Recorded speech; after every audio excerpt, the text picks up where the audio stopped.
Et voilà, bonsoir à toutes, bonsoir à tous. Je vous remercie vraiment chaleureusement d'être présents ce soir, comme tous les mois, sur ce rendez-vous spécial sur la chaîne Tarot Academy by chez Luna. Je m'appelle Olivier, et oui, je ne suis pas Nathalie, je suis donc Olivier, coach professionnel et fervent passionné du Yi Jing, notre sujet de ce soir.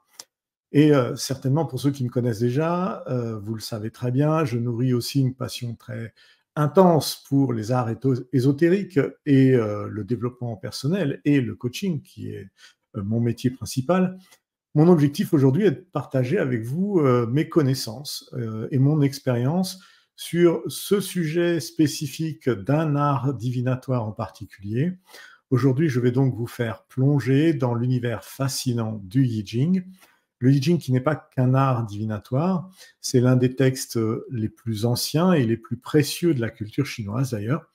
Il est considéré comme le pilier de la pensée chinoise et son influence s'étend même à de nombreux autres domaines tels que la philosophie, la religion, l'art, la politique et même la médecine.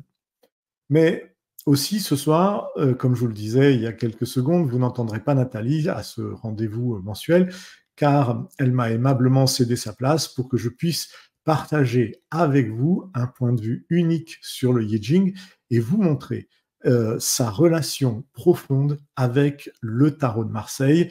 Nous allons donc en parler ce soir. Alors, de quoi allons-nous parler ce soir? Commençons d'ailleurs notre exploration du Yi Jing en abordant les points particuliers. Alors, nous allons faire une petite introduction au concept de Yi Jing, du Yi Jing, Yi King, Yi King, avec un Q, un K ou un J, et encore d'autres manières. Yi Ching, il y a plein de manières d'écrire cet art divinatoire. Moi, j'opte pour la manière Yi Jing. Sachez que c'est simplement par rapport à la traduction dans diverses langues que ce nom diffère. Donc, on va faire une petite introduction au concept de Yi Jing. Qu'est-ce que c'est? À qui s'adresse cet oracle? Quelle est son histoire? Les principes fondamentaux d'ailleurs du Yi Jing pour qu'on comprenne bien à quoi il sert et dans quelle particularité doit-on l'utiliser. Nous allons aussi parler des hexagrammes, c'est ce qui compose un tirage de Yi Jing, mais aussi des trigrammes, qui sont en fait les deux parties qui composent un hexagramme. On verra en détail tout à l'heure tout ça. Je vous le définirai un peu plus précisément pour que vous compreniez bien de quoi il s'agit. On verra aussi comment fonctionne finalement un tirage de Yi Jing. Nous verrons aussi les différentes méthodes qui permettent de poser une question à cet oracle. Nous verrons également pour quelle application cet art divinatoire peut nous servir pour la divination, mais aussi pour la prise de décision ou même pour le développement personnel.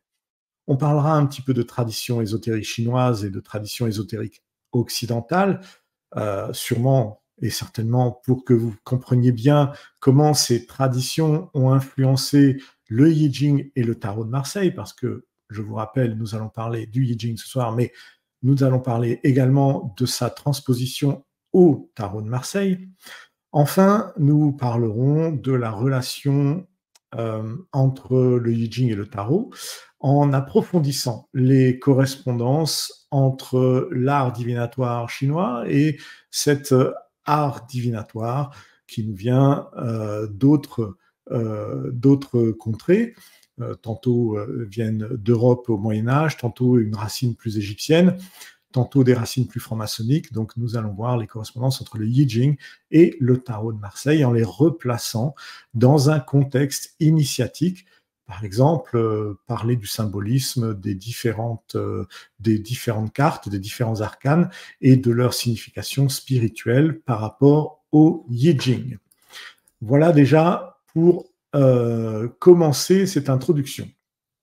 Alors, je vais juste vous dire une dernière petite chose avant de démarrer, c'est que cette vidéo est en deux parties. Cette première partie qui va vraiment introduire les concepts de Yi Jing et de tarot et leur lien dans l'utilisation de ces deux arts divinatoires dans le fait de faire des tirages, de questionner en même temps ces deux arts divinatoires. Cette première vidéo est en accès libre sur la chaîne Tarot Academy by chez Luna. La deuxième partie, où nous allons aller encore plus loin dans la manière d'utiliser ces deux arts divinatoires sera dans l'espace membre VIP. Pour celles et ceux qui sont abonnés, vous retrouverez en même temps cette deuxième vidéo dans cet espace membre. Pour les autres, eh bien, écoutez, je vous invite à venir peut-être vous abonner à l'espace VIP de la chaîne. N'oubliez pas également de liker cette vidéo, de vous abonner à notre chaîne et de mettre un petit commentaire pour savoir si vous avez des questions, si vous avez compris de quoi on parle aujourd'hui. Et si vous avez des questions également sur la manière dont on peut utiliser ces deux arts divinatoires dans un même contexte. Voilà. Ceci étant dit, qu'est-ce que le Yi Jing? En fait, que vous soyez un passionné d'art ésotérique ou un tarologue chevronné, ça peut être le cas également, il est important de comprendre que le Yi Jing et le tarot de Marseille ont des racines profondément ancrées dans la sagesse la plus ancienne, que ce soit l'un et l'autre ou l'autre de ces arts ésotériques. Bien que ces deux pratiques, d'ailleurs, aient évolué dans des contextes culturels bien différents, ça on peut le voir, eh bien, en fait, elles partagent pourtant énormément de similitudes assez frappantes qui résonnent avec les mystères de l'univers qui nous entoure. Alors, de quoi je parle exactement? Voyons voir. Alors, commençons. Déjà, nous allons aborder le Yi Jing parce que je sais bien que c'est l'art divinatoire dont tout le monde a déjà entendu parler, mais très peu savent exactement de la manière dont on peut l'utiliser. On sait peut-être de quoi il se compose, d'hexagrammes qui sont des lignes, 6 lignes superposées les unes au-dessus des autres, des lignes pleines ou des lignes coupées. Donc on va le voir tout à l'heure, la différence entre ces deux lignes, ces deux types de lignes. Mais déjà, ce qu'il faut comprendre, c'est que le Yi Jing, également connu sous son nom de livre, de document qui a traversé l'histoire, c'est-à-dire le livre des changements, parfois aussi livre des transformations, ou encore, selon les traductions, livre des mutations. Ça, vous choisissez la manière dont vous voulez appeler cet ouvrage. On va appeler ça le livre des changements. Eh bien, en fait, il est associé à la Chine ancienne, et c'est ainsi. Parce que, culturellement parlant, le Yi Jing est arrivé de Chine, et nous avons uniquement ce biais qui nous permet d'entrevoir cet art divinatoire. Pourtant, pour bien saisir pleinement l'essence même du Yi Jing, il est crucial de remonter bien au-delà de la civilisation chinoise, jusqu'au chamanisme tribal qui avait lieu en Asie, et de comprendre qu'en fait, les chamans mongols et tibétains, dès le néolithique, observaient la nature et expérimentaient avec elle les choses du quotidien. Ce qui fait que... Je réajuste mon micro. Voilà. Je réajuste les choses du quotidien. Donc, les chamans, les mongols tibétains du néolithique observaient la nature, l'expérimentaient avec elle, et ils ont créé une synthèse analogique de ce qu'ils voyaient dans le réel en relation avec les éléments visibles et invisibles qui se présentaient autour d'eux. Alors, visible et invisible, de quoi s'agit-il? Un élément invisible, c'est par exemple le vent. Un élément visible, ça peut être l'eau. Vous voyez, ce sont deux éléments qui sont tangibles, qui existent dans notre réalité. Un n'est pas visible parce qu'il ne se voit pas, il se ressent, et l'autre est visible parce qu'on peut même le toucher dans le cours d'une rivière. Là, ce qu'on peut voir sur la diapo, le schéma juste à côté de l'illustration de ces chamans autour d'un feu, le schéma qu'on peut voir, c'est un schéma qui s'appelle le bagua. C'est une forme qui s'appelle le bagua, également orthographié Pakua, P-A-Q-U-A, en pinyin. Alors, pour ceux qui ne savent pas ce que c'est que le pinyin, c'est une méthode de transcription du mandarin chinois en alphabet latin, et c'est la méthode la plus répandue encore aujourd'hui pour faire la traduction des mots chinois vers notre langue. Et cette bagua, ou ce bagua, est un concept en fait fondamental dans l'utilisation du Yi Jing, le livre des changements ou des mutations chinois. Le terme même d'ailleurs, bagua, se traduit littéralement par 8 symboles ou 8 trigrammes, qui est déjà beaucoup plus juste, et on peut le voir là. On a des trigrammes, c'est-à-dire qu'on a 8 trigrammes, 8 groupes de 3 lignes superposés. Ce groupe de 8 trigrammes, eh bien, en fait, il joue un rôle central dans la compréhension de la philosophie et de la cosmologie chinoise. Le bagua, qui est composé donc de ces 8 trigrammes, en fait, représente chacun une combinaison de 3 lignes qui peuvent être soit pleines, soit brisées. Alors, les lignes pleines représentent le yang, l'énergie masculine. Les lignes brisées représentent le yin, l'énergie féminine, bien sûr. Ces trigrammes sont disposés en un arrangement octogonal, c'est pas fait par hasard.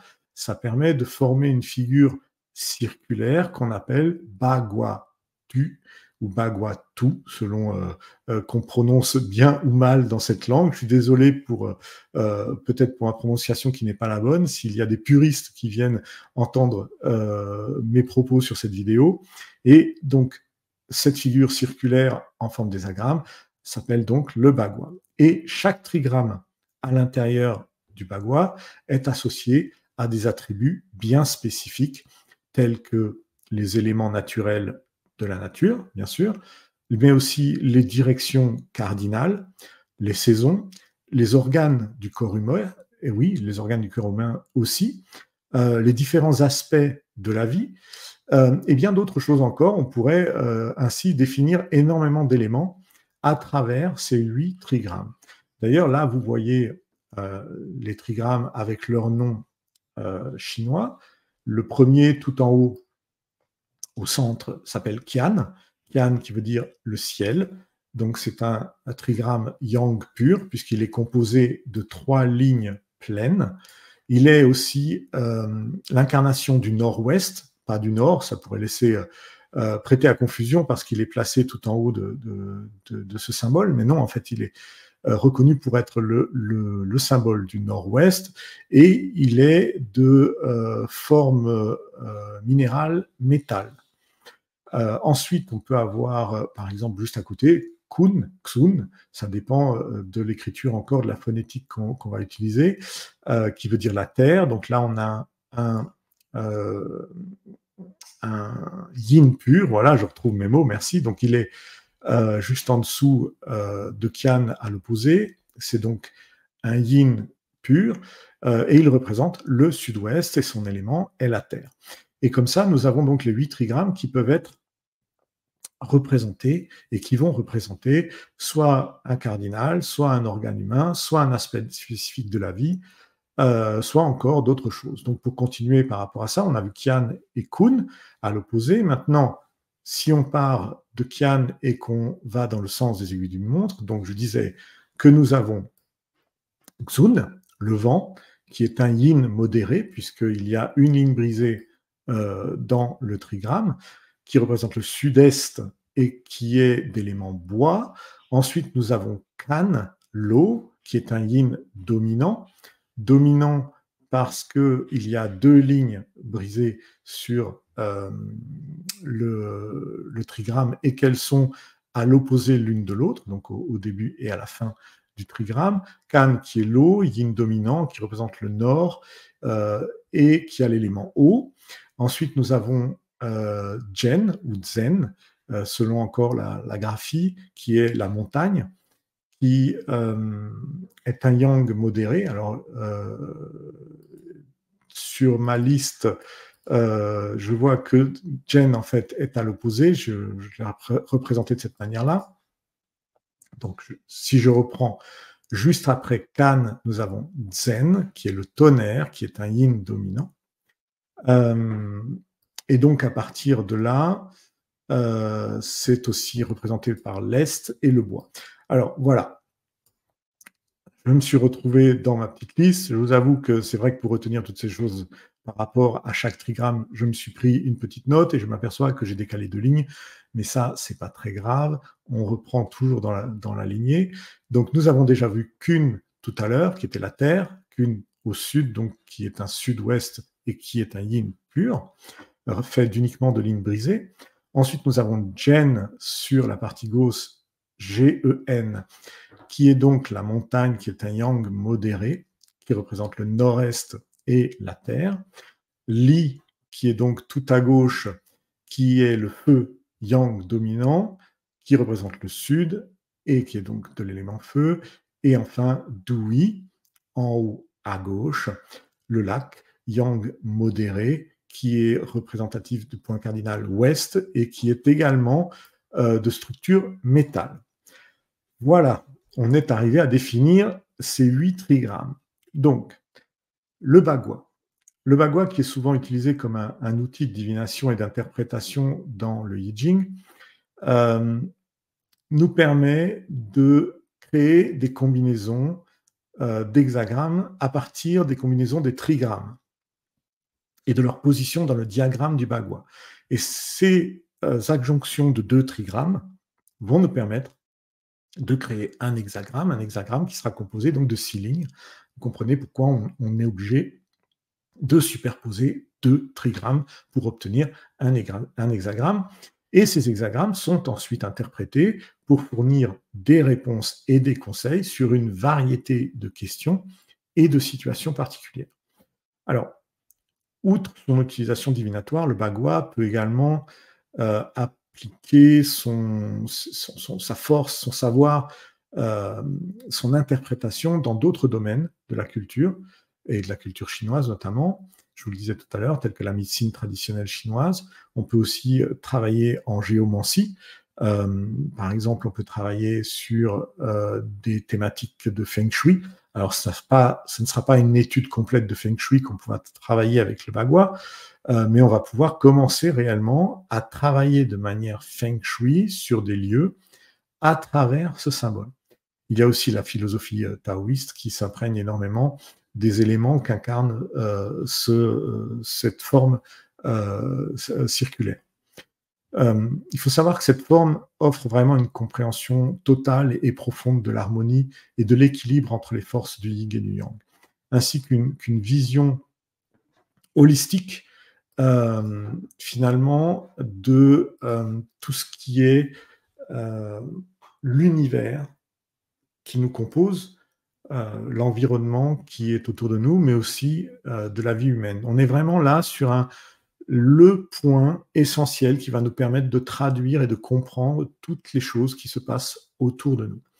Et en résumé, si vous voulez, le bagua dans le I Ching, et en fait, c'est un système symbolique tellement puissant qu'il va jouer un rôle essentiel dans la compréhension de toute la philosophie chinoise, et même dans la compréhension de la tradition divinatoire et cosmologique chinoise.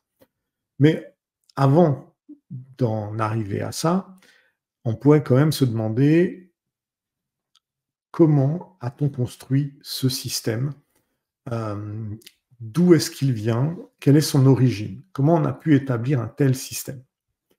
Alors, par rapport à ça, je vais vous montrer ici une petite diapositive où on voit encore nos petits chamans autour du feu, et à côté, ce sont en haut un omoplate ou une omoplate de bœuf, et en dessous une carapace de tortue desséchée avec des caractères chinois inscrits dessus. Donc, imaginez-vous à l'époque justement de ces chamans, allumant un feu et plaçant une omoplate de bœuf ou de mouton, ou même une carapace de tortue, dans les flammes de ce feu. Sous l'effet de la chaleur, cette omoplate va se craqueler d'une manière totalement unique et aléatoire. Et en fait, les chamans lisaient les craquelures qui allaient se propager sur l'os pour interpréter l'avenir et décrypter les messages qu'on souhaitait avoir aujourd'hui dans notre présent pour mieux comprendre ce qui nous arrive. C'est ainsi qu'ils ont développé une compréhension profonde de tout leur environnement. En classant les différentes formes de craquelures qu'ils pouvaient retrouver sur les os, ils ont commencé à trouver un sens émergent à tout ça, un système d'interprétation complexe allait s'ancrer par rapport à ça, et plus tard, le I Ching, que nous connaissons aujourd'hui, allait se construire à partir de ces bases-là. En tout cas, cette synthèse basé sur l'observation et la reproductibilité des expériences, se retrouve dans de nombreux aspects de la pensée chinoise, notamment dans l'acupuncture, mais aussi dans la loi des 5 éléments et l'équilibre entre le yin et le yang, que nous connaissons à travers le symbole du Taiji. Donc, moi, je vais vous parler tout à l'heure d'ailleurs un peu plus du Yi Jing à travers le Taiji et à travers le symbole du Yin Yang. Bon. Donc, revenons à notre propos. Donc, malgré cet aspect fortement lié à la divination que nous connaissons tous, à travers le chamanisme d'ailleurs, c'est ce qui a propagé l'utilisation du Yi Jing, cette notion chamanique et cette notion divinatoire, le Yi Jing ne prétend pas détenir une vérité absolue, le Yi Jing que nous utilisons aujourd'hui. Au lieu de ça, il agit comme un miroir des mouvements de notre vie, tels que nous les observons également dans la nature et dans notre environnement. Il reflète, par exemple, le froid de la nuit, il peut refléter la chaleur du jour, il peut nous parler du cycle des saisons et même des solstices. Et plutôt qu'une création d'un seul créateur, ce Yi Jing, on voit bien que finalement, s'est construit, s'est enrichi dans ses propriétés par le résultat d'innombrables générations d'observateurs de la nature, des chamans dans les plaines mongoles et tibétaines, aux sages des montagnes chinoises, qui ont façonné et codifié finalement cet outil. Comment on pourrait le définir d'ailleurs, cet outil? Revenons à notre petite diapo. On voit ici que le mot Yi, de Yi Jing, le mot Yi, représente ce qui est le mouvement, ce qui est en mouvement, en mutation constante, en perpétuel changement. En revanche, le mot Jin, en chinois, toujours, souvent transcrit comme King, je vous le disais tout à l'heure, ou Ching, C-H-I-N-G, signifie ce qui est classique, ce qui est immuable, ce qui ne change pas en fait. Nous pouvons donc traduire ce terme par la loi immuable des mouvements perpétuels à l'œuvre dans notre univers. Et ce qui est intéressant à savoir, c'est que cette connaissance millénaire, eh bien en fait, elle ne se limite pas du tout à la Chine. Ce n'est pas quelque chose qui est uniquement apparu en Chine et qui s'est propagé en Chine. Et ça, on peut le voir aussi dans d'autres cultures. Par exemple, les Celtes qui vivaient et qui vivent encore près de la mer Baltique partageaient une compréhension similaire du monde. Leur croix druidique, que l'on peut voir ici à droite, leur croix druidique appelée aussi croix celtique, que nous connaissons bien, qui date de 10 000 ans avant Jésus-Christ, témoigne de cette connexion avec les forces même de la nature. De même, les Amérindiens utilisent la rune médecine, une structure qui rappelle d'ailleurs la configuration graphique de base du Yi Jing, une croix dans un cercle, ça on l'a vu tout à l'heure. La rune médecine, en fait, si vous voulez, représente un cercle de pierre à la base, qui avait une utilisation traditionnelle lors des cérémonies amérindiennes. Elle se matérialise comme une manifestation physique de l'énergie spirituelle, créant un lien de communication entre notre esprit et les forces créatrices de l'univers, que l'on nomme le créateur, l'univers ou la terre-mère, selon en quoi nous croyons, en ce quoi nous croyons. Cet agencement d'ailleurs circulaire de pierre a également une fonction protectrice, rassemblant la communauté pour entrer en communion avec le monde des esprits, la nature et même notre propre âme d'ailleurs. Donc en fait, la rune médecine joue ainsi un rôle de miroir reflétant à la fois le monde extérieur qui nous entoure et notre propre monde intérieur. On est toujours sur le macrocosme et le microcosme. Et cette connexion spéciale nous offre la possibilité de mieux comprendre ces deux réalités. La croix celtique, quant à elle, tout à l'heure, je vous en ai déjà abordé un petit peu, mais on peut la détailler pour en trouver des correspondances avec le Yi Jing et avec la rune médecine, on peut la détailler un peu plus précisément. D'ailleurs, en ce qui concerne cette croix celte, même si une signification celtique chrétienne est souvent associée à cette croix, Moi, je préfère vous présenter une perspective un peu différente par rapport à ça. Dans la croix symbolique celtique, la croix est représentée par 3 cercles, chacun portant un sens distinct en relation avec les différents niveaux de l'univers.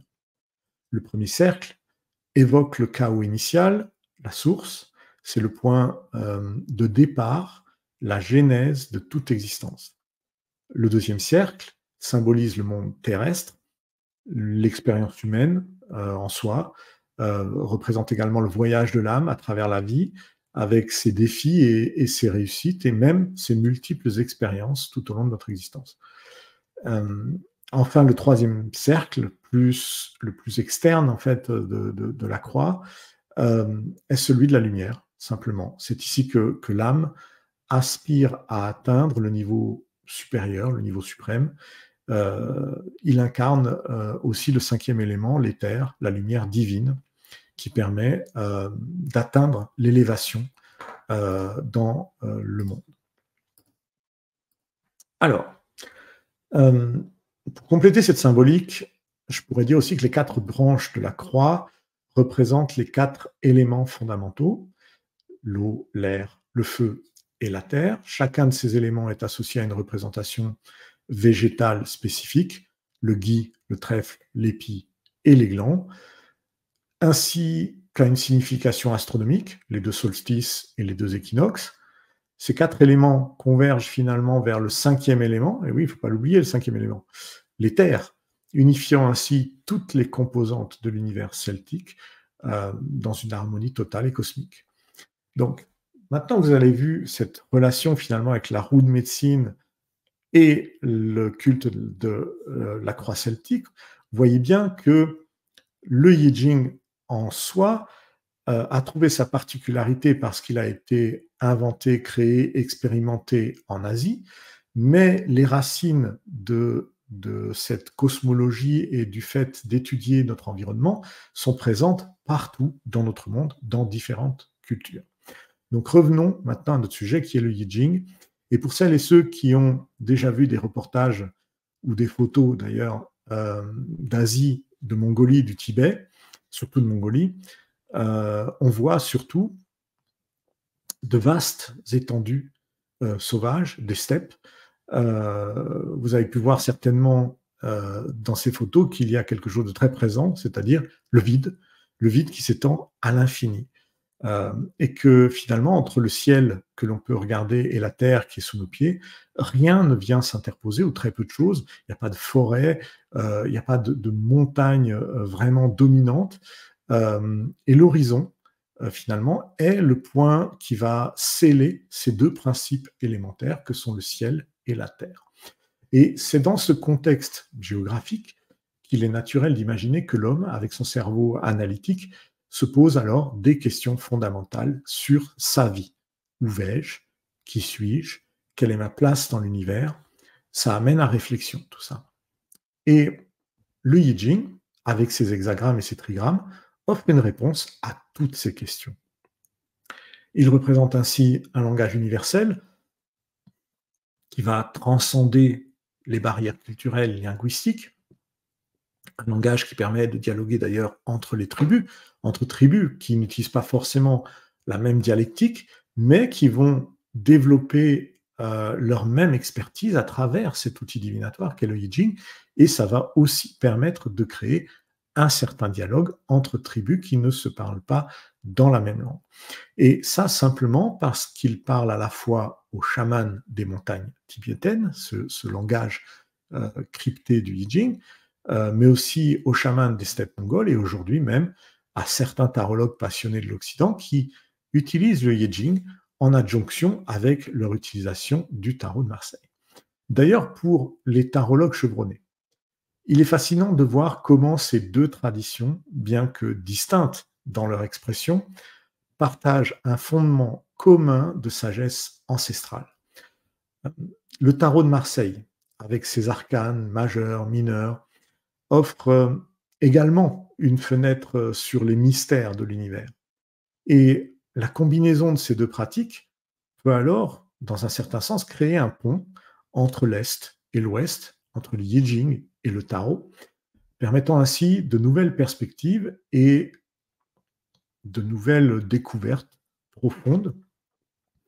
Et c'est ce que je vais essayer de vous montrer d'ailleurs maintenant, ce soir, en parlant du I Ching à travers également l'utilisation du Tarot de Marseille.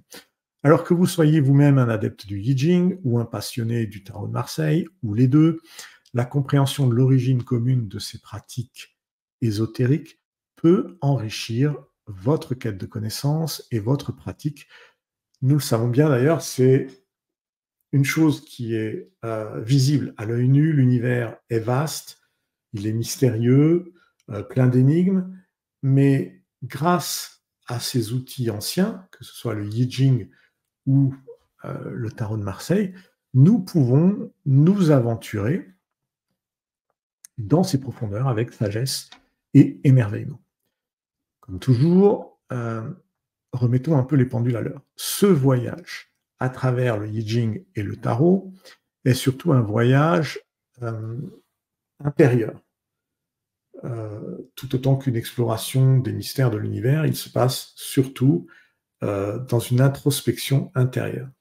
Alors, il faut savoir que si vous choisissiez de consulter les hexagrammes du I Ching, ou alors que vous choisissiez les arcanes du tarot pour questionner l'univers, il n'y a pas d'incidence. Moi, en tant que coach en développement personnel et passionné par l'ésotérisme du I Ching, je suis totalement convaincu que la poursuite de ces connaissances ancestrales, quelle qu'elle soit, peut apporter une profonde compréhension de soi et du monde qui nous entoure. Donc, ce qui est intéressant de savoir, c'est à qui s'adresse cet oracle, qui peut l'utiliser. C'est surtout ça, parce que le message qu'il a à nous confier parle à tout le monde, mais tout le monde n'entend pas forcément le dialogue que le I Ching peut lui offrir, parce que nous avons notre culture, une culture européenne, une culture classique, qui n'a rien à voir et qui est même totalement différente avec la culture chinoise, et qui peut être aussi une barrière dans l'utilisation de certains arts tels que le I Ching. Et justement, voyons à qui s'adresse ce I Ching. En fait, cet oracle s'adresse en réalité à un large éventail de personnes et un large éventail de professions, car ces enseignements transcendent les frontières de la carrière et de la vocation. J'ai eu le privilège moi-même de rencontrer certains conseillers en développement personnel au cours de mes différents parcours et rencontres. Et pour certains d'entre eux, certains, un petit panel, hein, bien sûr, ne croyez pas qu'ils l'utilisent tous, mais certains d'entre eux m'ont étonné par l'utilisation du I Ching et m'ont avoué que cet outil était un véritable trésor dans leur profession. C'est un outil qui leur permet d'approfondir leur compréhension des individus qu'ils accompagnent, de cerner également le besoin de ces individus, le besoin profond de ces individus, et de les guider vers une meilleure connaissance de soi. Le I Ching, finalement, devient pour eux un outil précieux pour aider leurs clients à surmonter les défis personnels, à prendre des décisions importantes et à trouver leur véritable chemin de vie, ce qui est parfois assez délicat et difficile lorsque l'on fait un coaching pur, c'est-à-dire un coaching basé uniquement sur le questionnement, sans utilisation d'outils. C'est très difficile de trouver et de faire émerger ce chemin de vie dans l'expérience et la réalisation de son client.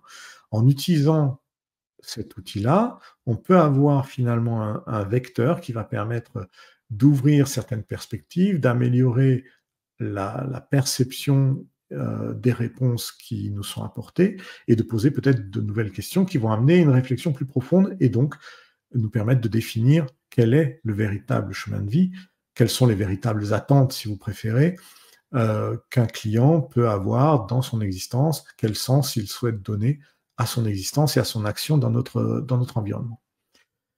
Il faut savoir aussi qu'il s'adresse à d'autres personnes et pas forcément à des conseillers ou des coachs, des conseillers en carrière ou des coachs professionnels.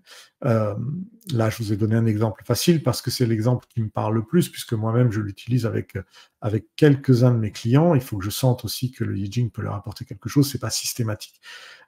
Mais cet outil peut aussi s'adresser en dehors du cadre de l'utilisation d'un professionnel dans le développement personnel ou dans la psychologie, à des dirigeants, à des chefs d'entreprise qui, par exemple, peuvent bénéficier énormément du savoir et des connaissances du I Ching. Vous savez très bien que la gestion d'une entreprise peut être un défi assez complexe. Et lorsque l'on se sent dépassé par certains événements, que l'on a du mal à prendre des décisions, eh bien le I Ching peut offrir une possibilité d'avoir un conseil, une perspective différente et unique pour prendre une décision quand on est dans l'indécision, justement. Et ainsi, il peut aider des leaders, des chefs de projet, des chefs d'entreprise à anticiper les tendances du marché, à comprendre les dynamiques internes de leur entreprise, à résoudre des problèmes plus complexes dont ils n'ont pas forcément la réponse immédiatement sous les yeux. Le I Ching est un guide précieux pour ceux qui cherchent à aligner leur entreprise également sur des valeurs éthiques et à prendre des décisions éclairées pour le bien de leur société, de leurs employés et de leurs produits également et de leur action vis-à-vis du monde. Parce que lorsque l'on fabrique, quand on est une entreprise et que l'on fabrique ou que l'on vend quelque chose, que ce soit un bien physique ou un service, cela va avoir une action directe sur l'environnement extérieur. Et donc cette action, elle peut être aussi analysée à travers le I Ching qui va nous permettre de la recentrer par rapport à notre véritable besoin, à cadrer euh, ce besoin et à le structurer de la manière dont nous voyons les choses pour notre propre entreprise, qu'elle soit fabricante d'objets ou délivrée ou si elle délivre des services par rapport à tout ça. Euh, Moi, en tant que coach et même en tant que formateur, j'ai souvent intégré d'ailleurs ce I Ching dans des ateliers, des séminaires de développement personnel à destination soit d'employés d'entreprise ou même à travers certains séminaires à destination de chefs d'entreprise. Et moi, je peux vous dire que de cette manière, j'ai inspiré les participants qui souvent sont stupéfaits parce qu'ils ne connaissent pas cet outil, simplement parce qu'il y a une méconnaissance de l'outil, mais ils sont aussi stupéfaits des réponses que l'outil va leur permettre d'obtenir. Et ça va les guider vers une certaine croissance personnelle en utilisant cet oracle comme un outil puissant pour favoriser la réflexion, la leur, et la prise de conscience, la leur, puisque en fait cet outil va vous permettre d'ouvrir votre esprit, de faire travailler un peu vos neurones, de trouver de nouveaux vecteurs de pensée, tout en sachant derrière que vous gardez totalement votre libre arbitre. Encore une fois, comme avec le tarot de Marseille, le I Ching ne vous impose rien, il vous donne des pistes, des éléments de réflexion, il est là pour vous guider. À vous ensuite de faire la part des choses et d'écouter ou non le conseil ou de le réadapter par rapport à vos envies, vos besoins, l'idée que vous vous en faites. Et à travers cet outil, comme avec le tarot de Marseille d'ailleurs, il est possible d'explorer plein de choses. Il est possible d'explorer les peurs que nous pouvons avoir, les désirs que nous avons, que nous voulons concrétiser réellement dans le concret, dans notre réalité, les aspirations que nous avons, qu'elles soient professionnelles ou personnelles, tout en nous encourageant finalement au passage à l'action. Et c'est ça qui est intéressant avec le I Ching, c'est que ça nous aide vraiment à nous dire, eh bien maintenant, c'est à moi de jouer. Et finalement, là, on voit que le I Ching s'adresse à toutes celles et ceux qui cherchent à vivre une vie pleine. Pleine de quoi? Pleine de sens et surtout de nouvelles sagesses. Et il n'est pas nécessaire d'appartenir à une profession spécifique pour bénéficier des enseignements du I Ching. Loin de là. Chacun d'entre nous peut tirer profit de la sagesse de cet oracle qui va nous aider à naviguer dans les eaux parfois tumultueuses de notre vie quotidienne, à comprendre les défis auxquels nous sommes confrontés et à trouver des réponses profondes à nos questions existentielles. Ce qu'on pourrait se dire par rapport à tout ça, c'est très bien, je vous parle de coach, je vous parle de chef d'entreprise, je vous parle de consultant en carrière, je vous parle de plein de choses. Mais qu'en est-il finalement du tarologue lui-même? Que peut-il bien faire d'un oracle du I Ching dans sa pratique divinatoire ou dans sa pratique tarologique donc entre la taromancie et la tarologie, selon ce que vous pratiquez, et que peut-il bien faire d'un oracle de I Ching dans sa pratique?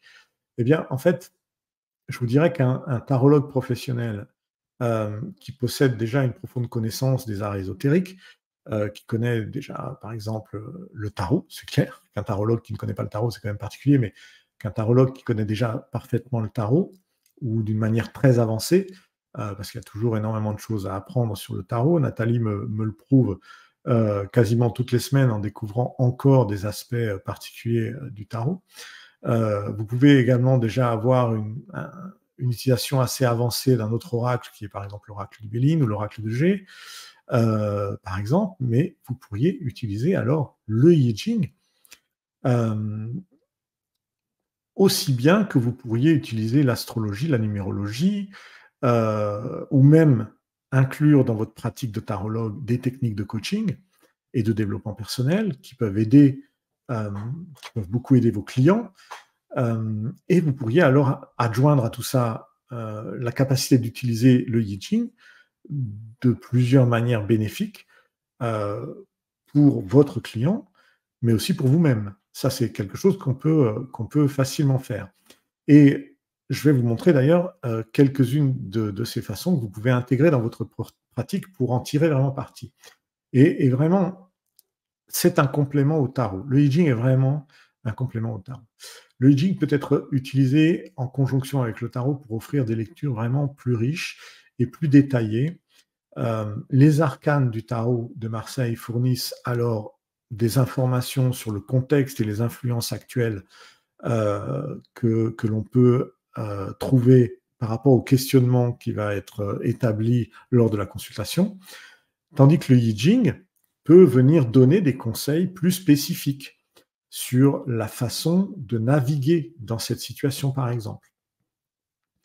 Là, on peut aller très loin parce qu'on peut alors préciser le mode de lecture et préciser ce que la lecture va nous amener, notamment à travers les hexagrammes du I Ching qui vont offrir une grande profondeur et une nuance vraiment supplémentaire dans l'interprétation du tarologue. Parce que l'hexagramme n'est pas juste une forme complète qui se construit avec 6 lignes. On a pu déjà voir les prémices par rapport au fait que l'hexagramme, c'est l'adjonction de 2 trigrammes. Donc ensuite, cet hexagramme, on peut aussi travailler sur son interprétation à travers les 2 hexagrammes qui vont composer les 2 trigrammes, pardon, qui vont composer l'hexagramme. Mais derrière, on peut encore aller plus loin parce que le I Ching nous permet de lire également les lignes de chaque ligne de votre hexagramme et d'en tirer un enseignement. Et ça peut vraiment nous aider à clarifier des messages, le message, par exemple, des lames du tarot, et à donner des indications plus précises sur les défis et les opportunités qui se présentent devant nous.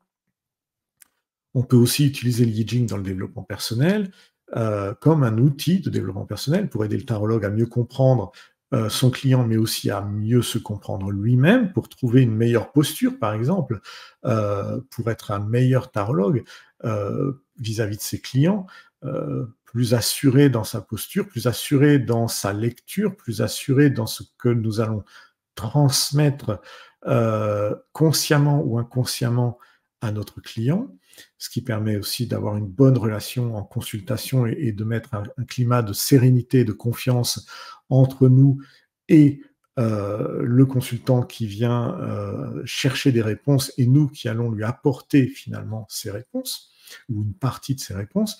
Et ainsi, nous allons pouvoir explorer nos propres défis et travailler sur notre évolution personnelle pour justement nous aligner un peu mieux par rapport à notre rôle. Et ça peut nous aider donc à identifier les domaines de notre vie qui nécessitent une attention particulière et à trouver des moyens également clairs et construits, précis, identifier les moyens qui nous permettent de progresser. Nous allons aussi pouvoir approfondir notre spiritualité, la nôtre ou celle de notre client, mais généralement là-dessus, c'est plutôt sur notre spiritualité que ça va jouer, à travers le I Ching, qui peut être utilisé pour développer une meilleure compréhension spirituelle de notre posture de praticien tarologue ou de coach, et nous aider à explorer des questions métaphysiques plus profondes des questions de sens de la vie, des questions sur ce que nous réalisons aujourd'hui autour de nous ou dans notre environnement ou dans notre entourage. Les enseignements du I Ching sur la relation entre l'homme et l'univers peuvent ouvrir vraiment de nouvelles perspectives sur cette spiritualité que nous allons pouvoir développer tous les jours avec cet outil.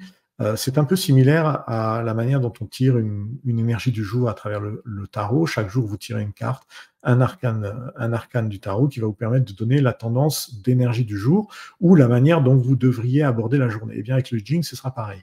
On pourrait très bien tirer, donc il y a 64 hexagrammes, hein, tout de même, il y a de la marge. Vous pouvez tirer un hexagramme simplement pour apporter des éléments dans votre journée, dans la manière dont vous allez être, dans la manière dont vous allez interagir avec les autres et comment vous allez aborder cette nouvelle journée.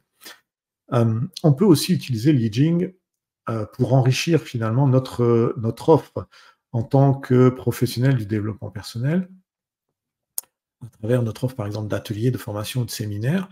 Le tarologue qui anime des ateliers ou des séminaires sur le tarot, eh bien, peut intégrer le I Ching, comme n'importe quel autre oracle d'ailleurs, pour venir enrichir ces événements-là et offrir aux participants une vision totalement disruptive de leur lien au tarot et pas forcément les focaliser sur l'outil tarot, mais aussi permettre à leur créativité et leur spontanéité d'être surpris par l'utilisation d'un nouvel oracle à travers, par exemple, un séminaire tarot et de créer des liens, des ponts entre cet oracle et le tarot de Marseille.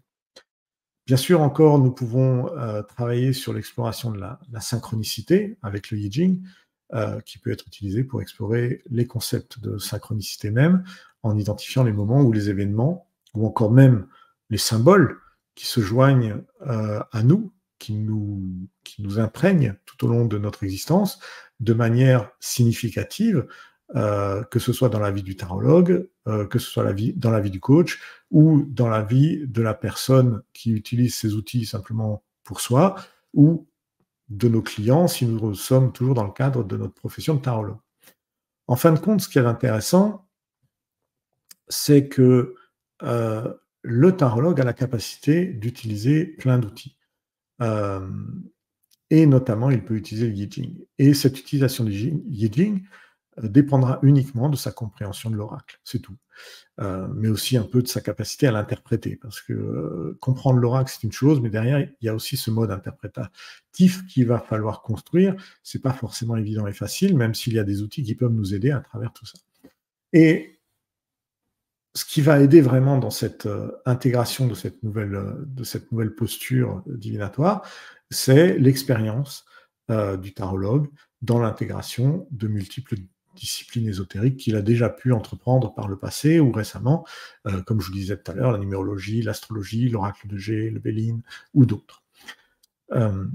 Cependant, lorsque le tarot et le I Ching sont utilisés ensemble, dans ce cas précis, de manière réfléchie et intuitive, ces deux outils, bien précisément, peuvent offrir des lectures très profondes et éclairantes qui bénéficient à la fois au tarologue et à ses clients. Et nous allons voir ça tout de suite. Je vous parlais tout à l'heure des hexagrammes. À quoi ça ressemble d'ailleurs un hexagramme? Là, je vous montre cette petite diapo. Là, vous avez la construction des 64 hexagrammes. On peut voir sur le côté gauche, pardon, vous avez les trigrammes. En haut également, vous avez la ligne des trigrammes. Sur le côté gauche, la colonne des trigrammes. Et donc, la jonction de chaque case entre chaque trigramme crée un hexagramme, et il y en a 64. L'élément central du I Ching, vous l'avez compris, c'est l'hexagramme, une figure composée de 6 lignes. Je vous le redis parce que ça permet aussi, avec un peu de répétition, de l'intégrer. Chacune pouvant être des lignes continues, donc pleines, des yang, ou des lignes discontinues, brisées, des lignes yin. Il existe donc 64 hexagrammes qui sont totalement différents, qui ont leur propre interprétation et qui permettent de donner des éléments concrets lorsque l'on va avoir une lecture de cet hexagramme en particulier. Chaque hexagramme, donc, a sa propre signification, est associé à une situation spécifique ou à un état spécifique un état de mouvement, de nature, de cyclique, perceptif, enfin voilà, un état particulier spécifique. Donc par rapport à ce total de 64 hexagrammes, totalement différents dans le Yi Jing, chacun d'entre eux est une combinaison spécifique de yin et de yang qui confère une signification unique qu'il va falloir trouver, euh, décortiquer et comprendre. Alors bien sûr, il y a des ouvrages qui vont permettre de le faire, de très bons ouvrages. Je vous mettrai dans la description d'ailleurs quelques liens qui vous permettront de voir déjà avec quel outil on peut interpréter au mieux ces hexagrammes. Mais ce qui est intéressant, c'est qu'il est essentiellement là, cet hexagramme, pour nous apporter une réponse potentielle à une question précise ou une indication concernant une situation donnée où nous avons besoin d'une réponse claire. Claire, je vacille un petit peu sur le mot clarté parce que elle est claire si elle résonne chez la personne qui pose la question. C'est-à-dire que vous le verrez un peu plus tard, les réponses du Yi Jing ne sont pas limpides. Est-ce que je dois jouer au loto ce soir? Le Yi Jing ne va pas vous répondre oui ou non. Il va vous donner une tendance. Cette tendance est sous forme de métaphore et elle va construire votre réflexion, mais elle va vous apporter à travers la tendance et la réflexion et les différents éléments de compréhension qui vont permettre d'interpréter cet hexagramme, une réponse. C'est vous qui, à bout du compte, allez dire oui ou non. Le I Ching va vous permettre de trouver votre oui ou votre non. Et on en est bien là. Donc les réponses sont claires tant que l'on se donne la peine d'y réfléchir tout de même, avec les éléments que les hexagrammes vont nous apporter. D'ailleurs, je vous le disais tout à l'heure, chaque ligne au sein d'un hexagramme a sa propre signification et on peut alors creuser de manière vraiment récursive dans l'hexagramme. On peut rester simplement sur la lecture de l'hexagramme en soi, de la structure à 6 lignes, mais ensuite on peut aller, si on a envie d'obtenir encore plus d'éléments de réponse parce que notre réflexion n'est pas encore totalement bien construite, qu'on n'est pas sûr, eh bien on peut décortiquer en 2 hexagrammes qui vont nous permettre d'aborder encore un autre niveau de réponse. Et si on n'est toujours pas sûr et qu'on veut encore approfondir la chose, on peut encore aller travailler sur les 6 lignes en soi. Il y a encore d'autres niveaux derrière qui vont nous permettre de trouver des significations. Et à chaque fois, c'est une expertise particulière que l'on va développer. Bien sûr qu'on peut simplement lire un hexagramme sans entrer dans la lecture plus profonde du Yi Jing et rester simplement sur un état superficiel. Vous allez déjà avoir beaucoup d'informations qui vont être présentes rien que dans cette lecture. Mais ensuite, vous verrez qu'avec l'expérience, avec l'engouement que vous allez avoir à utiliser le Yi Jing, il y a vraiment une envie d'aller plus loin et de creuser un peu plus dans la perception de ce que peut nous donner l'hexagramme jusqu'au cœur même de l'hexagramme. Alors, un hexagramme, j'en parle depuis tout à l'heure, je vais vous en montrer un tout de même. Là, vous en avez vu 64, là, je vous en montre un précisément. On commence par le premier hexagramme, simplement. Donc, nous avons 6 lignes pleines. C'est l'hexagramme 1 qui s'appelle élan créatif. Alors, parfois, il y a d'autres appellations, mais on reste dans un sens qui est quand même assez généralement proche de élan créatif. Et donc, pour mieux comprendre le fonctionnement d'un hexagramme, nous allons prendre l'exemple de cet hexagramme numéro 1, élan créatif, qui est composé de 6 lignes yang, des lignes continues, ce qui en fait le plus yang de tous les hexagrammes finalement, parce que vous n'allez pas avoir d'autres hexagrammes dans cette construction-là. Il symbolise alors la force, la puissance créatrice et le début d'un nouveau cycle. L'hexagramme numéro 1 que l'on voit ici, il est souvent associé à des situations où l'on peut entreprendre des actions audacieuses, avec succès, par exemple, le début d'un nouveau projet ou le début d'une nouvelle entreprise. Ça, c'est pour cet hexagramme-là.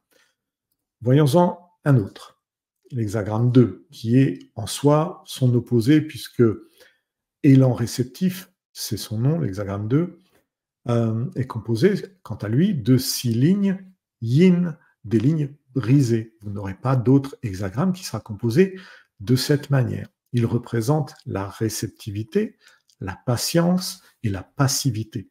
C'est un hexagramme lié à l'attente et à la capacité de s'adapter aux circonstances. Il peut être pertinent dans des situations où il est préférable d'attendre ou de s'adapter plutôt que d'agir de manière proactive ou irréfléchie. Bon, je sais bien là, je vous l'ai dit tout à l'heure, j'effleure à peine la signification générale de chaque hexagramme. Le but de cette vidéo n'est pas vraiment d'entrer dans la lecture approfondie de l'hexagramme, mais plutôt de vous donner un peu d'engouement et un peu de culture par rapport à ça pour que vous ayez peut-être envie de l'associer au tarot. Et c'est ça qui est intéressant.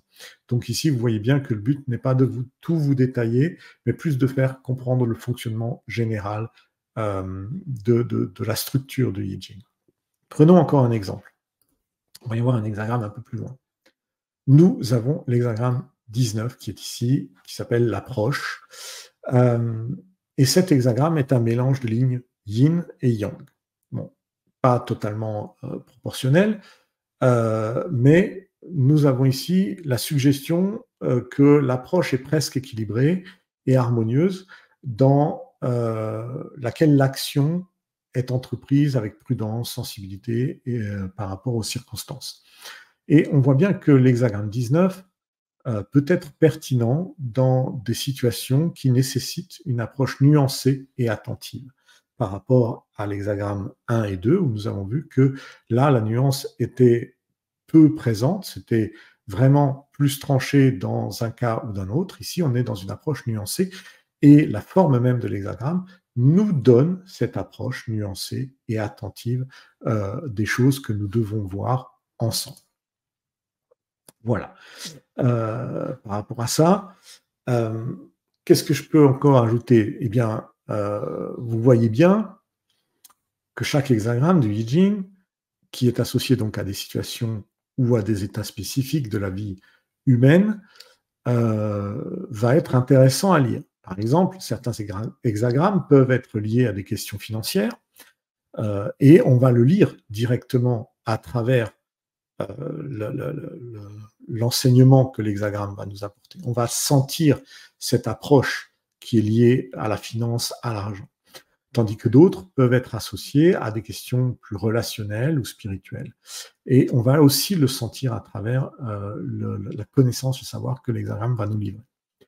Et ça aussi, c'est une clé qui va nous permettre de lire exactement l'interprétation de l'hexagramme. Parce que bien sûr, si vous posez une question amoureuse et que l'hexagramme va vous amener une consonance financière, il va falloir relier les deux. Il ne faut pas simplement se dire que le message est erroné ou le message, il faut le transposer à l'amour. Non, il faut lier aussi cet aspect-là sur la question qui sera posée. Et la clé de l'interprétation réside exactement dans la combinaison de ces éléments-là, mais aussi de la combinaison des lignes yin et yang, pour savoir quelles sont les forces qui prédominent dans l'action. Est-ce que ce sont des forces plutôt masculines, plutôt féminines, ainsi que la compréhension des textes et commentaires qui vont accompagner tout ça. Bien sûr, je vous en ai déjà dit par rapport à ces éléments-là. En somme, ce qu'il faut voir, c'est que les motifs même des hexagrammes dans le I Ching sont les pierres angulaires de cet ancien système divinatoire chinois.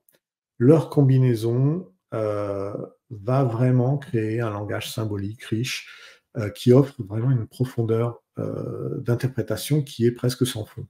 On va pouvoir vraiment, par granularité, aller de plus en plus dans la précision de la réponse. Et chaque hexagramme va apporter des réponses spécifiques aux questions posées et va nous guider dans la compréhension de multiples facettes de la vie. Cette structure unique qui compose donc le jeu du I Ching, l'oracle du I Ching, va aussi lui donner cette puissance pour nous permettre de créer une réflexion qui va nous permettre d'avoir vraiment des réponses construites, d'explorer la complexité des choses que nous souhaitons questionner, et également de transcender notre sagesse, parce que nous allons grandir à travers les enseignements du I Ching, et nous allons grandir et améliorer notre sagesse et notre discernement vis-à-vis de certaines situations. Bien sûr, il va falloir l'écouter. Il y a quand même un effort d'écoute du I Ching, comme à travers le tarot. Il faut bien faire un effort d'écouter le message du tarot, parce que sinon, ça ne sert à rien de prendre du temps et de faire un tirage soit de tarot, soit du I Ching. Et vous voyez bien que la manière dont on construit ces hexagrammes à partir de lignes, alors bien sûr, il y a des lignes et on les construit à partir du bas, ces lignes, donc la première ligne est celle du bas et on monte dans les niveaux, eh bien en fait, ça nous donne 384 lignes en tout, 64 hexagrammes fois 6 lignes, 384 lignes, qui vont nous permettre aussi de construire une réflexion. Parce que ces lignes ne sont pas disposées de la même manière dans chaque hexagramme et vont nous permettre de travailler également sur le sujet qui nous intéresse de manière beaucoup plus précise. Chaque ligne représente un trait de caractère ou une indication spécifique. Si la ligne est brisée, donc si la ligne est yin, eh bien, elle est généralement associée à un aspect plus passif, et donc nous allons rester plus en retrait, tandis que des lignes continues, yang, sont liées plus à des aspects actifs qui vont nous donner envie de passer à l'action. Et ça aussi, c'est quelque chose que nous allons pouvoir lire à travers tout ça. Les lignes yin brisées sont aussi associées à des aspects féminins, réceptifs, et elles représentent des notions d'obscurité, de réserve, de réceptivité, de douceur. Donc on voit bien que derrière, que si un hexagramme a des lignes plus yin, des lignes brisées, eh bien on peut aussi voir que la réponse va être plus obscure, plus réservée, plus réceptive, plus passive. Les lignes yang sont dans l'opposé de ce que je viens de dire. Donc, vous voyez bien que derrière, il va falloir être beaucoup plus actif par rapport à tout ça.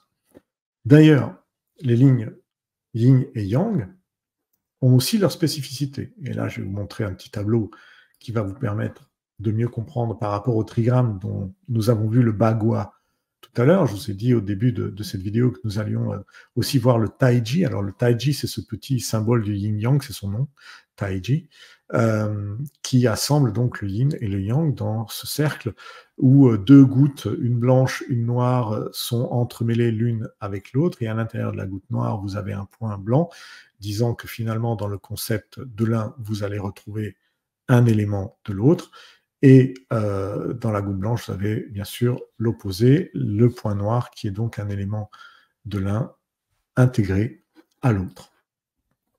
Et donc, ce qu'il faut comprendre ici, c'est que pour construire les trigrammes, nous sommes partis du taiji et des lignes yin et yang, ou plutôt là sur le tableau, yang et yin.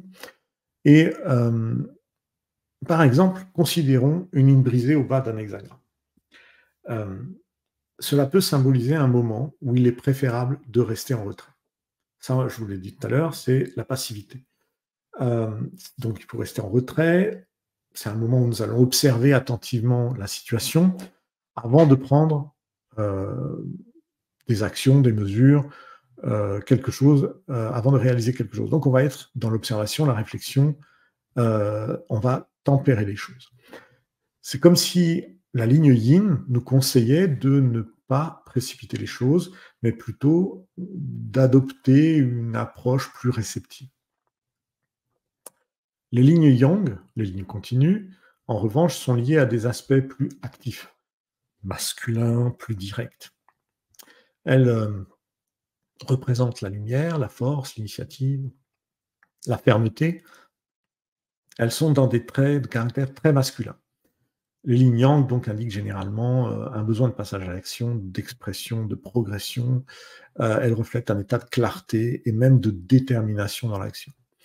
Et si nous prenons l'exemple de l'une de ces lignes, d'une ligne continue par exemple, et si on le place maintenant en haut d'un hexagramme cette fois, donc la 6e ligne, eh bien cela peut signifier que c'est le moment d'agir avec confiance et détermination. La ligne yang nous encourage à prendre des mesures positives, à faire preuve d'initiative et à avancer avec conviction, simplement parce qu'elle est placée en dernière ligne.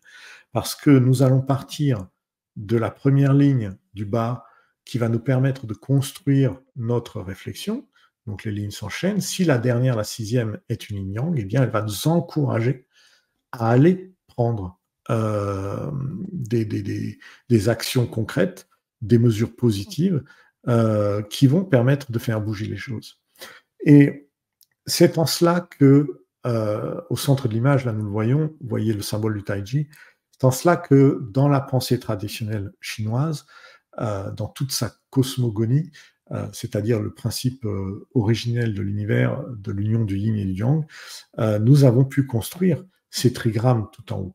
Parce que le yin et le yang ont chacun leurs éléments respectifs, ils apportent chacun une énergie particulière, et cette énergie se distille également à travers les trigrammes, à travers les hexagrammes, et va se lire progressivement à l'intérieur de l'hexagramme, comme une histoire, comme un cheminement. Voyons l'hexagramme comme un escalier où chaque ligne est à gravir pour mieux comprendre ce qui nous attend dans le questionnement que nous avons apporté au I Ching. Donc, si nous revenons par exemple à l'hexagramme 2 tout à l'heure, que nous avons vu, l'élan réceptif, cet hexagramme qui est composé, je vous le rappelle, de 6 lignes yin, symbolise la réceptivité, la patience, la stabilité. Il suggère que c'est le moment d'attendre patiemment les choses, de se concentrer sur la préparation et de ne pas précipiter les choses, parce que nous avons cette succession de lignes brisées. C'est comme si la terre nourrissait les graines qui vont germer en temps voulu lorsque celle-ci sera prête et va nous permettre de mieux réfléchir à nos actions sans précipitation et donc d'avoir une posture éclairée lorsque nous allons être dans l'action. Maintenant, si nous jouions un petit peu avec le tarot, l'arcane de la papesse dans le tarot de Marseille est souvent associé à cette notion de réceptivité, de patience, de stabilité, des qualités justement qui correspondent à l'hexagramme 2.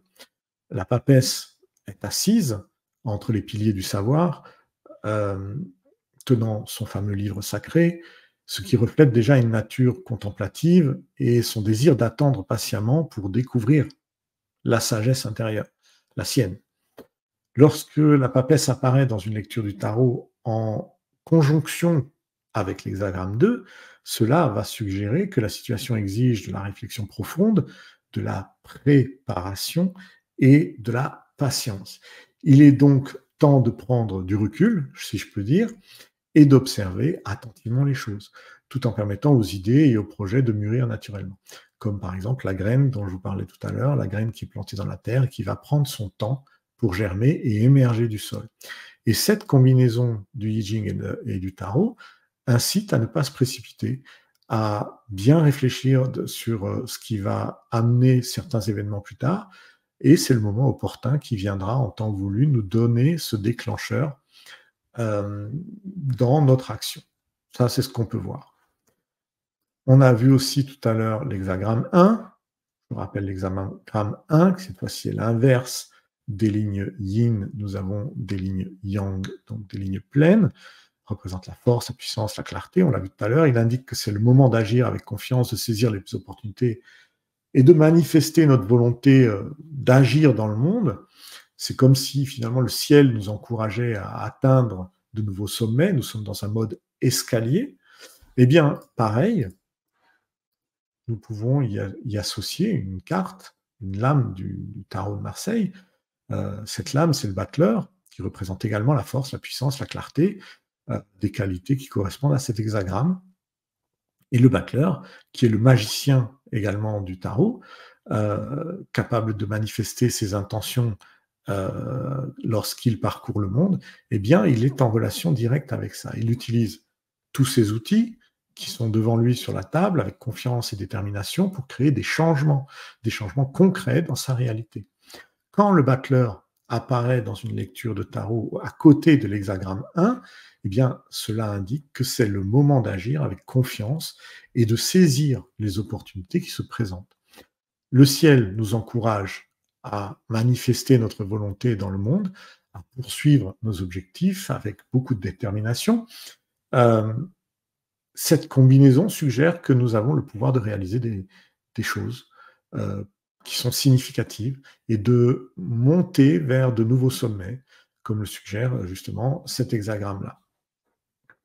Mais il y a encore d'autres éléments que nous pouvons voir à travers tout ça, qui peuvent être analysés dans le I Ching, notamment chaque hexagramme peut être accompagné d'un commentaire.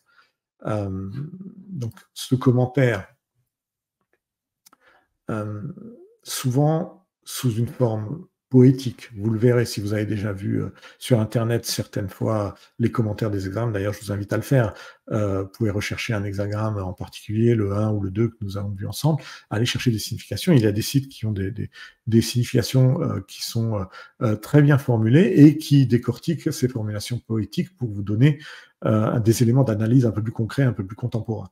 Mais ces commentaires offrent une interprétation plus détaillée de la signification de l'hexagramme et de ses implications dans des situations bien particulières. Les commentaires du I Ching vont être rédigés sous forme poétique parce que c'est l'époque qui veut ça. On est dans une époque où la symbolique, la philosophie imprègne le I Ching, la métaphore et l'environnement, la nature va imprégner également tout ça. Et il faut voir que c'est souvent une contribution qui a été apportée par des sages chinois anciens qui ont médité sur les hexagrammes et qui ont offert leur réflexion sur une éventuelle signification de chacun d'entre eux. C'est pour ça que ces textes sont souvent des métaphores et des analogies un peu obscures. Heureusement, certains ont déjà fait ce travail de traduction, ce qui les rend déjà plus intéressants et plus profonds dans notre lecture contemporaine. Exemple de commentaires que nous pourrions avoir, par exemple sur l'hexagramme 1, on peut toujours rester sur l'hexagramme 1, et l'an créatif. Le commentaire, parfois aussi appelé une image dans cet hexagramme, c'est aussi ce qu'on peut trouver dans certains livres, souligne l'idée d'une force créative puissante. Il compare la situation à une époque de commencement où la puissance du yang est dominante. Les commentaires indiquent alors que c'est un moment propice pour entreprendre de nouveaux projets, pour agir de manière décisive. Le rôle que nous allons avoir par rapport à ces commentaires, c'est que nous allons pouvoir enrichir l'interprétation en apportant des nuances et des détails par rapport aux questionnements que nous allons faire au I Ching. Ça va aider l'utilisateur ou le tarologue ou le consultant à comprendre mieux les lignes individuelles ensuite de l'hexagramme lorsqu'il aura envie d'approfondir son expérience et son utilisation de l'outil. Par exemple, la ligne brisée dans un hexagramme, la ligne yin brisée dans un hexagramme pourra indiquer un élément de contraste ou d'opposition à considérer dans une situation particulière, par exemple. Ce qui est intéressant aussi, c'est que, je vous remets la diapo, on parlait de cet hexagramme-là, je viens de voir qu'il n'y était pas. Donc les commentaires dont j'étais en train d'exprimer les choses, c'est par rapport à l'hexagramme ici. Il y a aussi des influences culturelles qui vont être apportées à travers cet hexagramme et ces commentaires qui vont être accompagnés de l'hexagramme, qui vont être imprégnés d'une culture vraiment chinoise ancienne. Donc ça peut être, comme je l'ai dit, assez abstrait, mais lorsque l'on a la traduction, eh bien, ça nous offre une fenêtre sur la manière dont les Chinois, à cette époque, percevaient le monde également et la nature humaine, et on voit que finalement, les choses n'évoluent pas tant que ça. Et le I Ching est très pertinent, finalement. Même pour une époque contemporaine comme la nôtre, va être très pertinent, même si ce I Ching a plusieurs milliers d'années. Ces textes, en fait, on a l'impression qu'ils transcendent les époques et qu'ils continuent à être vraiment une source d'inspiration pour la réflexion spirituelle ou la réflexion philosophique des personnes qui utilisent aujourd'hui cet outil divinatoire. Maintenant que nous savons de quoi se compose exactement le I Ching, il est temps de lui poser une question. Vous ne pensez pas? Je pense que c'est vraiment intéressant. Il est temps de lui poser une question pour utiliser cet oracle. On pose une question où on réfléchit à une situation spécifique. Ensuite, on jette une pièce, des pièces de monnaie. Alors, je n'ai pas de visuel par rapport à ça, mais je pourrais vous en montrer. Ce sont des pièces de monnaie, des pièces de sapèque, ce sont des pièces de monnaie chinoises avec un trou particulièrement au centre de la pièce. Et ces pièces chinoises ont deux faces, pile ou face, hein, simplement. Donc, vous verrez. Mais vous pouvez utiliser des pièces, des euros qui sont dans votre poche. L'essentiel, c'est que les trois pièces soient de la même valeur. Ça, c'est vraiment la chose la plus importante. C'est-à-dire que si vous faites un tirage de Yijing avec des pièces de monnaie, vous avez besoin de trois pièces totalement identiques, de même valeur. Donc, si vous prenez des pièces de 20 centimes, vous prenez trois pièces de 20 centimes. Chaque face de cette pièce va avoir une valeur et vous permettre de construire de manière mathématique vos lignes d'hexagramme pour construire l'hexagramme. Une fois que la question a été posée, bien sûr, parce que d'abord, on passe par l'intention. On peut aussi lancer des baguettes de divination, on appelle ça des tiges d'Aquilée. Donc ce sont des longues baguettes, alors parfois elles sont colorées, parfois elles sont de couleur naturelle. Donc ce ne sont pas des baguettes, les baguettes chinoises qui nous permettent de manger, ce sont des tiges de bois naturel. Et ces tiges, il y a des méthodes, une méthode pour pouvoir construire nos lignes de l'hexagramme. Donc ça, je le relate dans une formation qui est sur le site de la Tarot Academy, une formation Yijing où je montre justement des méthodes pour tirer concrètement avec les tiges d'Aquilée, avec les pièces et avec toutes sortes d'autres objets pour créer vos hexagrammes. Aujourd'hui, je ne vais pas vous montrer comment on fait un tirage, je vous explique simplement les outils qui permettent de faire ce tirage. Et donc, nous allons créer notre hexagramme à partir de ça. Une fois que nous avons posé notre question, posé notre intention, fait la construction de notre hexagramme avec les outils qui sont à notre disposition, eh bien, le hexagramme est formé et on se réfère alors aux commentaires et aux textes de sagesse pour obtenir des insights, les intuitions et aussi obtenir des réponses concrètes. Parce que la lecture de ces commentaires, la lecture de ces enseignements va nous permettre de développer un système d'insight naturel chez nous qui va créer des intuitions qui vont aussi venir alimenter le texte du Yijing. Il ne faut pas le rejeter. L'insight est un élément vraiment important et primordial dans le tirage de l'hexagramme. Bien sûr, si votre question, on reprend tout à l'heure, est liée à l'argent, que vous avez un hexagramme qui est lié à l'argent dans ces commentaires, mais que votre insight vous donne, par exemple, un flash sur un élément qui n'est pas lié à l'argent, qui est lié peut-être à une notion de temps, de disponibilité, par hasard, vraiment au hasard, je choisis cet exemple-là, c'est quelque chose qu'il va falloir prendre en compte également dans votre lecture du Yijing, parce qu'elle vient alimenter tout ce processus de lecture. Et franchement, à partir de là, rien de plus simple pour consulter le Yijing. Vous pouvez construire votre hexagramme en vous aidant de plein de choses, même des feuilles d'arbre. Vous pouvez, avec les veines de la feuille d'arbre, construire l'hexagramme, mais ça, j'en parle, comme je vous ai dit, dans cette formation. Et à partir de là, à partir de cette construction, de la question de la construction et des insights, et des commentaires et des enseignements du Yijing, vous allez vraiment trouver les réponses qui vont vous aider, vous ou votre consultant, en priorité. Parce que ce qu'il y a aussi d'intéressant, c'est que vous pouvez tirer un hexagramme identique sur une consultation pour deux questions différentes. L'adjonction de tous ces éléments, l'insight, les commentaires et tout ce que je viens de vous dire, eh bien, va vous amener une réponse différente. Pas trop éloignée, mais différente dans la manière de percevoir les choses que vous allez devoir mettre en œuvre ou pas, selon ce que l'hexagramme du Yijing va vous apporter dans votre lecture. En somme, on voit bien que le Yijing, qui est un système divinatoire complexe et riche en symbolisme, qui se base uniquement sur un hexagramme de prime abord, va beaucoup plus loin dans sa lecture, parce que nous allons travailler sur les lignes, sur les trigrammes, sur les commentaires, sur les insights, sur les textes de sagesse, également sur les traductions plus contemporaines que certains auteurs proposent dans leurs livres. Et tout ça va faire que nous allons avoir une richesse d'éléments pour travailler sur le questionnement. On va parler de dualité, de sagesse orientale, mais en fait, cet outil, vraiment, il nous parle à nous.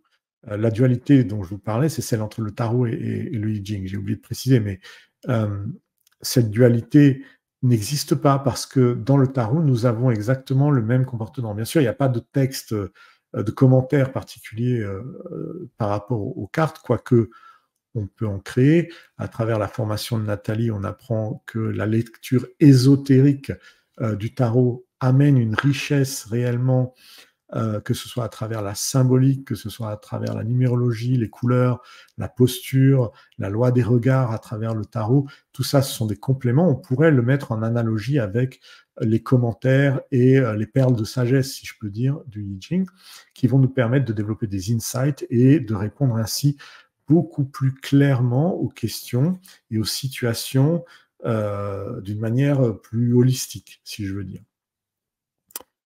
Voilà, j'espère que vous avez apprécié ce moment en ma compagnie par rapport au tarot et au I Ching. Je vous rappelle euh, que cette vidéo est en 2 parties. Cette première partie sur le I Ching et le tarot de Marseille va se terminer dans quelques secondes. La suite est disponible dans notre espace membre VIP, l'espace membre de la chaîne. Si vous avez envie de vous abonner, n'hésitez pas si vous voulez retrouver la suite de cette vidéo. Je vous rappelle aussi que vous pouvez laisser un petit commentaire sous la vidéo pour me dire si vous avez apprécié ces informations, si vous avez des questions sur l'utilisation du I Ching et du tarot. N'hésitez pas à laisser un commentaire, un petit pouce pour aider la chaîne à progresser dans les algorithmes. N'oubliez pas de vous abonner et d'activer les notifications pour ne pas louper nos prochaines vidéos et surtout pour nous aider aussi à mieux nous référencer et à progresser dans l'algorithme YouTube. Moi, je vous dis à très bientôt, dans quelques instants, si vous êtes un abonné VIP pour la suite de cette vidéo. Et pour les autres, eh bien, je vous dis à très bientôt pour une prochaine vidéo sur le tarot, sur le I Ching, sur les intuitions, sur plein de choses. Allez, ciao!